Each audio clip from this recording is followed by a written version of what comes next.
The Crotchety Old Men podcast is not a registered investment, legal, or tax advisor or a broker-dealer. All investment financial opinions expressed by or on the Crotchety Old Men podcast are from the personal research and experience of the owner of the site and are intended as educational material. Although best efforts are made to ensure that all information is accurate and up to date, occasionally unintended errors and misprints may occur. Before you invest or make any investment-based decisions, consider your own personal circumstances. You should do your own research and seek advice from a financial professional.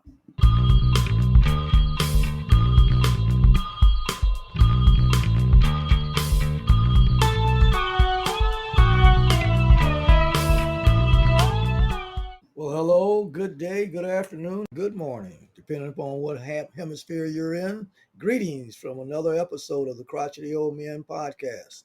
I'm Gary Smith, one of the co-hosts of the Crotchety Old Men. And as always, joining me in the studio today is none other than George Crumley. Top of the moment, George. Top of the morning. How you doing? Man, I'm doing great.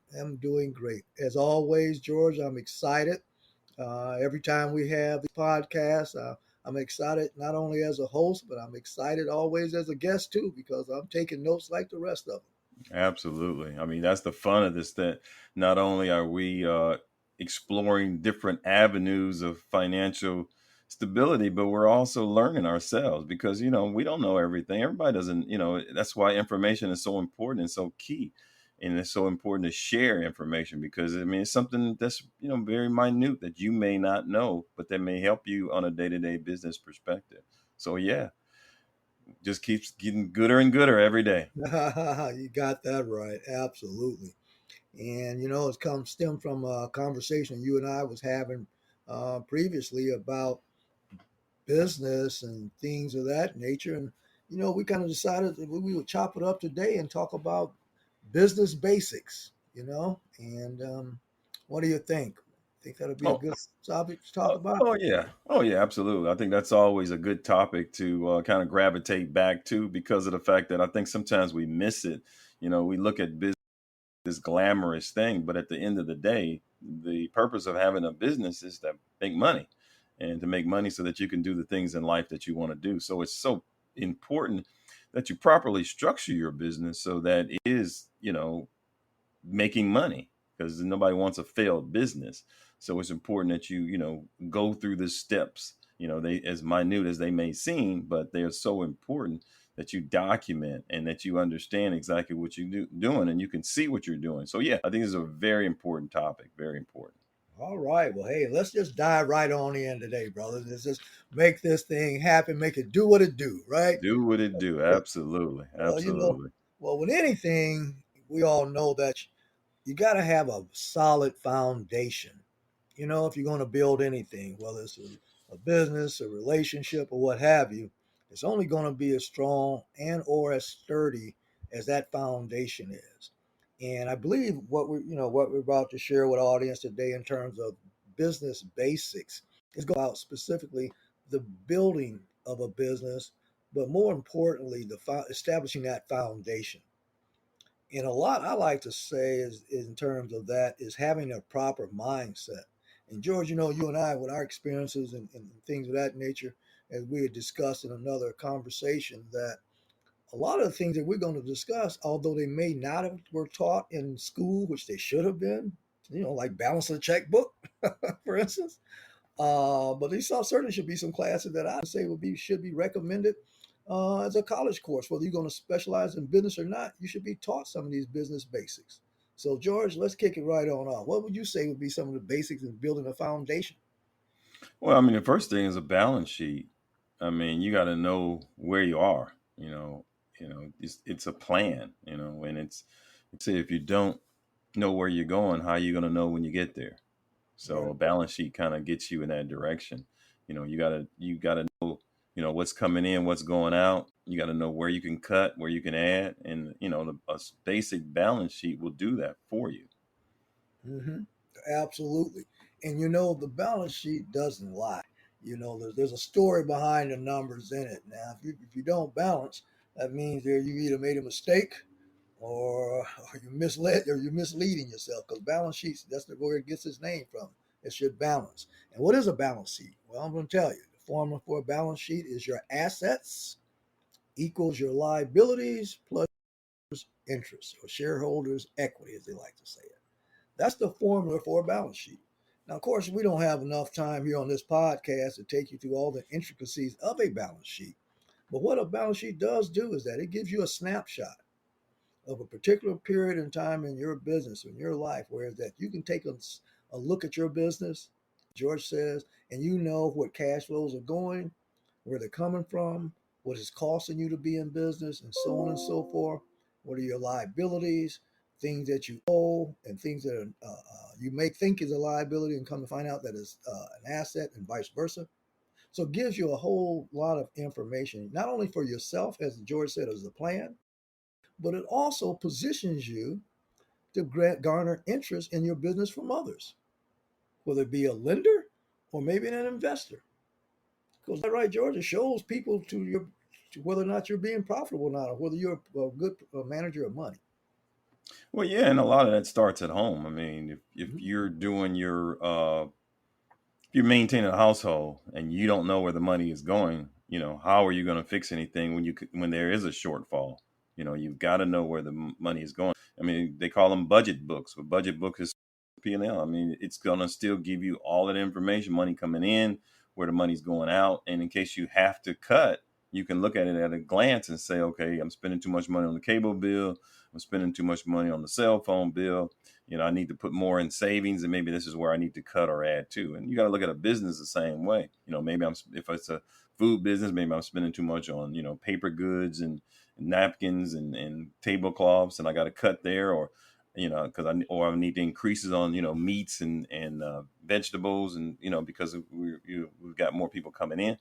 But if you don't have that balance sheet to know exactly what's coming in, what's going out, where you're over and where the waste is, you don't have a picture of how you're going to grow and where you're going to go.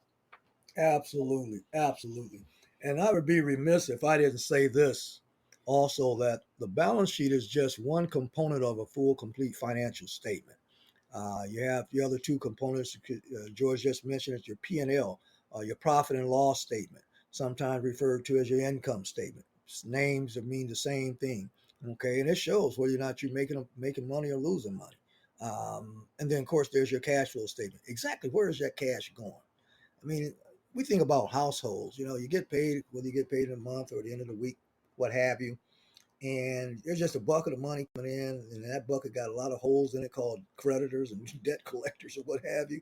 And then at the end of the month or before the month is over, what you look and see what's left. Well, that's kind of like a haphazard way of running a household because you don't know which one of those siphons to plug up, which one to plug up first by way of paying it off. More importantly, you only have two ways of changing that scenario. And one is it to get another job or to work or make more money. And we'll talk about that a little later. Or to look at places and areas where you can cut. All right. And so a business is operated the same way.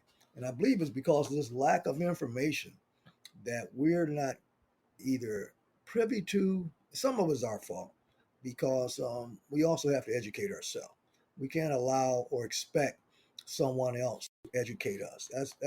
When I say someone else, I'm not talking politically or racially. I'm just talking about period. A lot of the stuff needs to be done at home. Parents, sit your kids down, show them what runs your household. Okay, yeah, they see mom and dad go to work, and okay, you're an engineer, dad, and mom, you're a nurse or whatever you guys are doing, but show them on a computer or in a journal, whatever. Here's what mom makes. Here's what dad makes. Okay, and together this is our gross revenue. And you walk them through on how to budget, where these things are coming from, and how much the light bill costs, and et cetera, et cetera, et cetera. Because that's what's going to engage them and get them involved. So now it becomes a jerk reaction, if you will, become muscle memory. All right, you know how we do in athletics. We want to hit that golf ball where it becomes muscle memory. We don't have to think about the driver. Well, this should be muscle memory, the muscle between our ears. Because you've heard it on this podcast many times before. The best real estate to invest in is the 4 inches between your ears. And so we need to take the time to educate our kids. And so whether they get it in the eighth grade or in college won't matter, because at least they have that basic foundation. You're absolutely right. Let's talk about where the income comes from, as opposed to W-2 employees, and then those that are, let's talk about the tax implications on both sides. I think it was something you had mentioned Ooh, before. gee, Lord have mercy. Yes, let's discuss this because this right here, this topic, and again, this could be a whole podcast in and of itself. But the reason that there's such a tremendous wealth gap, specifically speaking with African Americans and the general population, is number one, we do not own enough businesses. We do not, too many of us do not own our own businesses. Unless and until that stops, this wealth gap is going to get wider and wider. Why is this so important? Because the tax codes and many of the laws that are passed specifically for businesses. They're passed to favor businesses. Let me give you a real quick example here.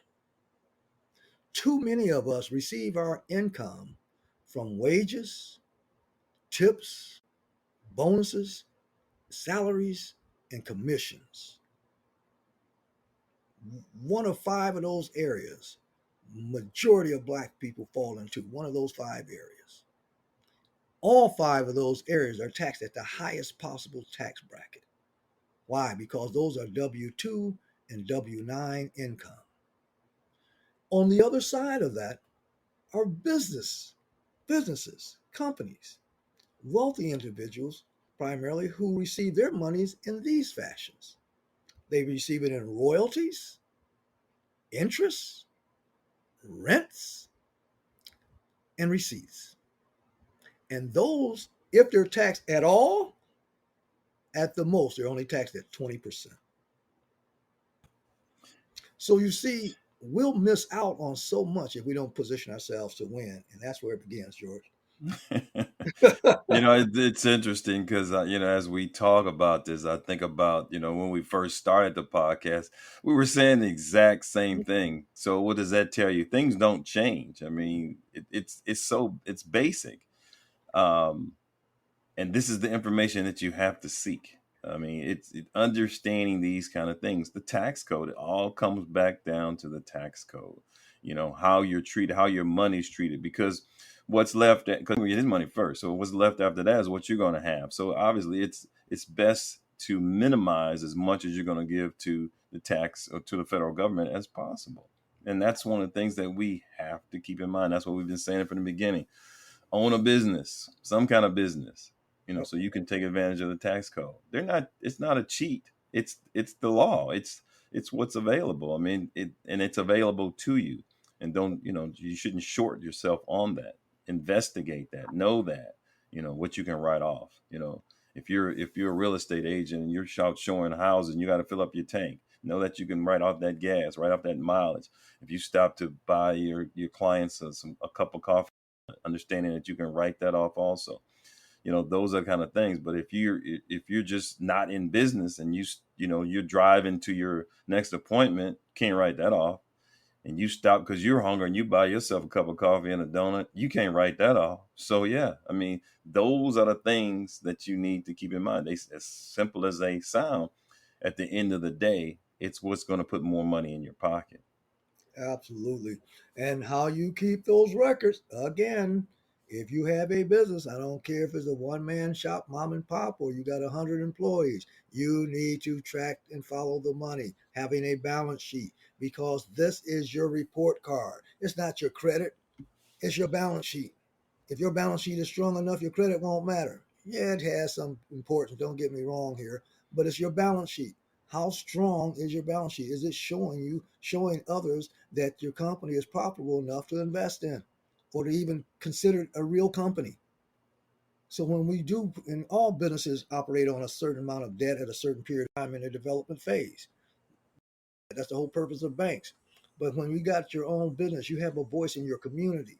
And this is where I'm going with this. We need to have more voice, more influence in our own communities by owning our own businesses and occupying and owning those buildings.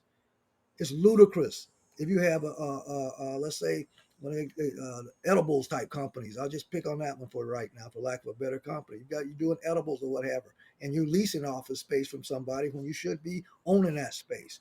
Okay, find you a commercial spot, and then you lease more than you want, then you maybe sublease that to somebody else. There's a whole bunch of ways that you can do it, but shucks, we have to think bigger and ourselves where we're not getting this W-2 tax money, taxable wages and stuff, but we're getting profits. Profits. Who was it? Jim Rohn, I think, wrote a book years ago and said profits are better than wages. And that's what about this tax code, by having these businesses and where you're able to take advantage of things like the ERC that we talked about, the employee retention tax credit. And there's so many other tax credits, George, that we both know that exist out there just waiting to be taken. I mean, we're talking billions of dollars. Yeah, yeah, absolutely. And this is, the more you know, the more you can grow in these areas. And as you were speaking, I started thinking about the passive income side of it. Passive income is so important. And when you talk about triple net leases and double net leases, I mean, these are the kind of things that let me back up a little bit. Okay, first of all, we wait for other people to tell us where we are financially, Yes. in our lives. Yeah. You got this Credit Karma and you got these other tax services that tell you what your credit score is and whatnot. But if you're diligent and you're handling your business like you should be on a day-to-day basis, you should already know Mm-hmm. what you can afford. You should already know where you are kind of on the scale. You should know what you can afford and what you can't afford. This is stuff you shouldn't have to guess and say, "Oh, well, I don't know what my credit score is." Why? Why? Know what affects your credit scores. When you don't pay your bill on time, it goes down. When you pay your bill on time, it goes up. If you pay more than they ask you to pay, it goes up. Know those basic things. So it's stuff that you need to know to live in this society on a day-to-day basis. So, I said to skip back to what I was saying as far as the passive income. Here again, we allow, even if we're working, 401k, okay, that's employer led. I mean, they're telling you to put your money in this particular spot, those kind of things. Here again, they're telling you what to do. But you should have enough information and onus to say, well, maybe I don't want to invest in that, or maybe I want to invest in that till I get to a certain point. And then I want to look at buying a building. I'm gonna take an example for something. If you can invest and buy a CVS or a Walgreens, 30-year triple net lease, die, leave it to your kids, they get probably $10,000 a month next 30 years. Or while you're living, you could get $10,000 a month, passive income, not doing anything, triple net lease. Yeah. You're I exactly mean, why correct. wouldn't you want to do that? Yes. It's available to you. People do this all the time, but it just takes additional focus, knowledge, and an ability to move your assets around from side to side to understand what's going to benefit you most. Have a goal. If you don't Here again, if you don't have a goal, if you don't know where you're going, how are you going to know when you get there? And these things are so much available. I mean, it's so refreshing and nice to know that when you get in a position like the Crotchety Old Men, it's very few things that can affect you that will enhance or change your lifestyle. It's already pretty much set because we early on made the plan. We know how much money is coming in every month. We're not trying to figure out, well, if I get this additional here, I can go on this vacation here. Well, no, either I can go or I can't go. That's right. That's it. Either I can Yes. go or Yep. it's no get. You want to take as much financial guesswork out of life as humanly possible. And what does that mean? You got to get started early. You got to started in not in just investing, but invest in yourself from a knowledge perspective and understanding what you want this money to do for you. Because that's what all it's going to do. It's going to do something for you. You Right. know. Absolutely, man. You're spot on with that. Spot on. We still hanging into this balance sheet, y'all, because we really want you to get this. The importance of understanding it, number one, using it, number two, and how to leverage it. Okay. We gotta get, knowledge is important. It is so incredibly, and I get it. In the past, we didn't have access to information, but that's why, hey, we may or may not be the only podcast out here to try to disperse information, but I can guarantee you this: with the Crotchety Old Men podcast here, we do our best, number one, to bring you factual information. Okay, we're not talking theory. In most instances and stuff, George and myself and Paul, man, we're doing these things. You think about it, George, and you just said this. I think about COVID, and I think about 2019, and then you got 2020, went through COVID in 2021, somewhat of recovery in 22 and all that. Did your lifestyle change since 2019 to No, 2023? no. Exactly. Mm-mm, Okay. mm-mm. Did you still take vacations, George? Yeah, Did you still play absolutely. golf? Did you still play golf? Did you still Actually, take? golf was one of the things we encouraged to do because of the fact you out in the air, you don't have to Right. worry about wearing no mask. I mean, yeah, absolutely. So lifestyle, because like you said, I really want to drill this in, man, because of lifestyle, because of the planning that you did years ago and continue to do now by just adhering to what you've already been doing for years. It enabled you to not be concerned about, oh, I can't go off anymore. Well, baby, we can't go out and eat anymore. Well, we gotta have to, instead of taking a vacation, we're gonna be in the back. None of those things. Your lifestyle, okay. And I tell people a lot: are you looking for a lick or a lifestyle? Because if you're out Mhm. here just trying to hit a lick, you got a whole lot of stuff out there to do, Bitcoin and other stuff and stuff, and maybe yeah, you can hit a lick. But we're talking about developing and creating lifestyle, ladies and gentlemen, legacies. So getting back to the bottom line of starting and owning your business, these things are transferable. Do you know that the reason that family, many of them who had never seen Edsel Ford, you know why they remember Edsel Ford so very well, and they honor him every year. I'm sure around his birthday or whatever, because he left them something. Okay, Say real simple. it's real simple. Many of us can't tell you who our great grandfather is. You know why? Mm. They didn't leave you nothing. That's okay, but you don't have to. That legacy does not have to continue. We can change that. See, we can change that trajectory. We can change that generational curse, if you will, because now that we have the access to information, we know better. It's now just a matter of applying the information that we got to do better. Build a business, build something that's going to be transferred to your family and stuff. If the only decision you're making right now, or tomorrow morning when you go to work, or the next tonight when you go to work, if the only decision you make when you get there is where you're going to park your car, it's time for you to make a decision on starting your own business. Yeah, exactly. What was the saying you had last week? If you don't think about these ideas and start something, you're gonna end up working for somebody that did. Yes, it. It's it. If you don't think, yeah, yes, right. If you don't start working on your dreams and ideas, you're going to be working for somebody and helping them build theirs. Exactly. That's it. Every day of our lives, we either doing one or two things. You either building your own dreams or you're helping someone else build theirs. Yeah, exactly. Yeah. So It's just and it I keep saying that it's simple, and then maybe that's oversimplifying it, and maybe that puts us in a position, and people say, well, that's you and not me.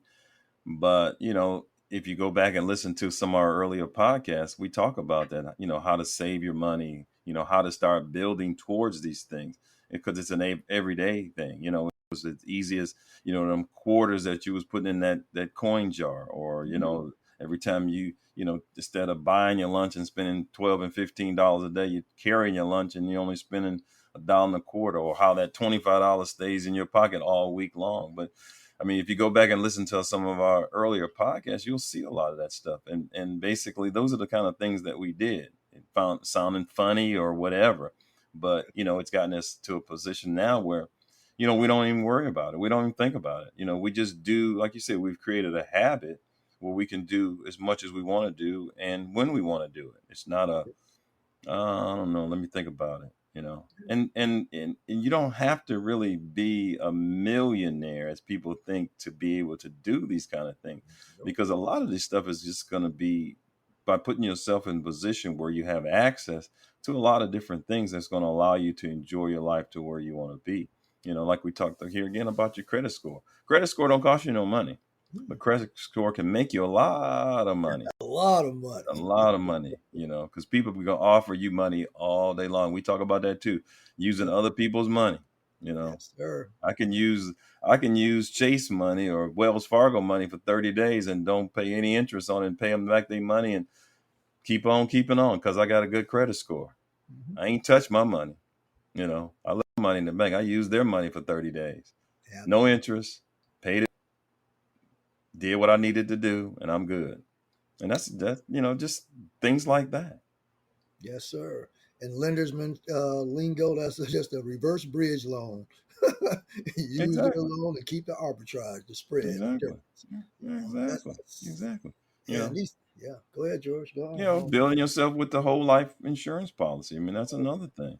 I mean, Yes. becoming your own banker, just socking the money away. I mean, what would you rather do? Would you rather pay $400 a month to a life insurance policy where you're building capital and wealth for yourself, or would you rather pay $400 to MasterCharge and Visa and Wells Fargo and all those guys and on a revolving credit card? I mean, those are the decisions that you have to make. And then starting a business, once you do that, with the whole life policy, it becomes a circle. Once you have it, keep it. Don't get rid of it. Pass it on. Keep going. Keep growing. Yeah. That's what we have. It's almost get out of that single-minded mentality and get into the group mentality. You want to have a family, or you got to provide for the family, but not just while you're here, but while you're gone, like you said, so they'll remember you. That's Dad right. left this for me. Right. Every time you go to the bank, Dad left this for me, or every time you get that mailbox money, Dad left this to me, or Mom left this to me. So that's the mindset you got to be in. And I'm glad you mentioned that because you talked about triple net lease type properties. And there's a lot of people out there because I know you got getting to this age where, particularly where you're going to have to start withdrawing from your 401k plan, your IRA plan, and that's going to be taxed. Now, wouldn't it be wonderful? And you can do this if you know you got your balance sheet. You take your money out of that daggone IRA because it's losing money anyway, and you're being taxed. And you do leverage. You don't even have to do it all. You can leverage a portion of it over and buy yourself a single tenant type property. They're ranging anywhere from $1 million to 10 million, and that don't let that number scare you because we're talking about leverage in real estate. We're not here to sell you anything. Neither one of us here trying to sell you a triple net lease property. So don't get us wrong on this. But here's what we are trying to do is to educate you on how you can leverage your 401k plan or your IRA plan. So George mentioned it earlier. You can buy one of these properties that's going to give you that income for 30 years or more. And they're going to have a property at the end of that 30 years or that 20 years or that 15 years. At the end of come that IRA or that pension fund or whatever the heck it is, 401k, that's it. There's no appreciation. There's no leverage. There's no depreciation on the building. There's no cost segregation that you can recapture. And I could go on and on and on about the tax as well as the appreciation of just having that building rather than having your money sit in a 401k. Right now, you have the choice to do something different. You have the choice to dictate how much money you want to have every month. Whether it's 10,000 a month, 8,000 a month, 9,000, 5,000, whatever that number is. Pretty much, and I won't sit here and say I guarantee you, but I could rest assured pretty much that it's going to be a heck of a lot more than what the actuary is going to tell you that you can take out of that 401k every month. Yeah, absolutely, absolutely. It's so many different things that come to mind as we've delved into this subject, and maybe for some of our listeners, we may seem like you're jumping around a little bit, but all of these things kind of have the same ending, which is putting you in a position where you can do what you want to do. And isn't that the name of the story? You want access to be able to do what you want to do. You want to go skiing, or you want to go bike riding, or traveling, or whatever. I mean, you want the means to be able to do that, and this is what we're talking about. How you get there. It's available out there. Pick up a book, read about it. Pick up Smitty's book. Yeah, you buy my Yeah, book or buy my course, either one. there you I go. and His course is, yeah. I don't sell it. I don't proselyte on any of that on here. But I'm good to do a self promotion today. Yeah, sure. I got a book that'll teach you about it, and I also have a course about how to build your business and buy a business.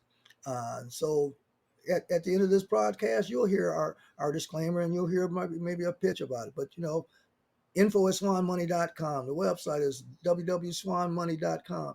And so either one of those were reachable in that regard. But before we wrap up here today, it'd be remiss if we didn't tell you about, buying a business too. All right. Position yourself with those monies. We talked about buying real estate, but look at buying a business. Buying a business that's already established. They already got a clientele. They also already have a track record. And by you understanding balance sheets, now you're able to read their balance sheet and determine whether or not this business is going to be a viable type business enough for you, or that you can operate that business, and whether or not you can do it passively. That would be the trajectory I would go for. Real estate's not for everybody. No more than stocks and bonds and crypto and whatever else is out here. But here's one thing I know for sure and for certain. In America, owning and operating a business is far, far, far, far better than owning and operating a job. Absolutely. Yeah, I mean, you just named a bunch of things, and that's kind of what came to mind is, I mean, what's the flavor of the day? What do you enjoy doing?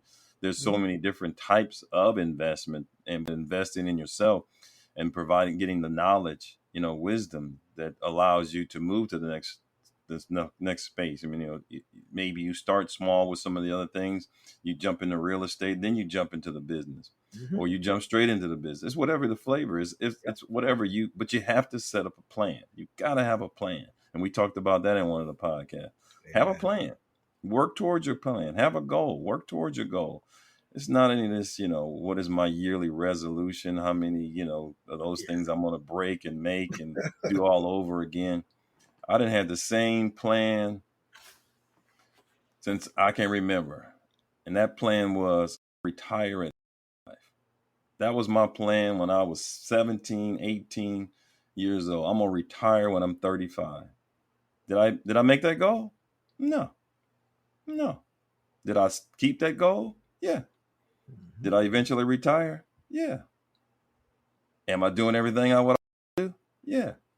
So what does that say? It says that even though you don't meet the goal in the time frame that you originally planned, it don't mean you give up on the goal. That's right. You just keep on going. Keep on going. Tell them again, George. George. Yeah. Come on now. That's it. Yeah. That's it. Tell them again. But yeah. Hey, if you didn't know, now you know. Now you know.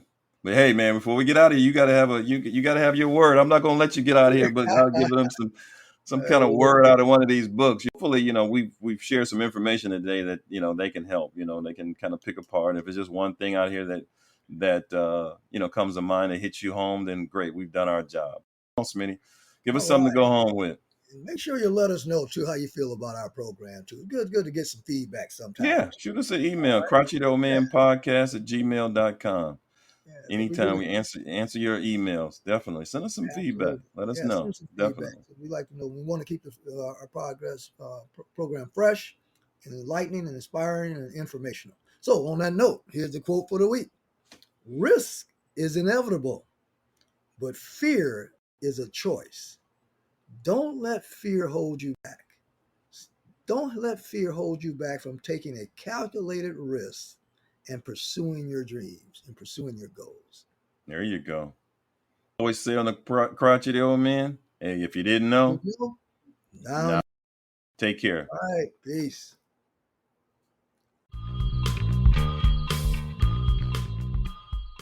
Hi, this is Gary Smith of the Crotchety Old Men Podcast. Are you looking for ways to create generational wealth on a passive income basis? Then reach out and grab a copy of my new book, 5 Keys to Creating Passive Income with Commercial Real Estate. It's available now at Amazon.com. Again, that's the 5 Keys to Creating Passive Income with Commercial Real Estate.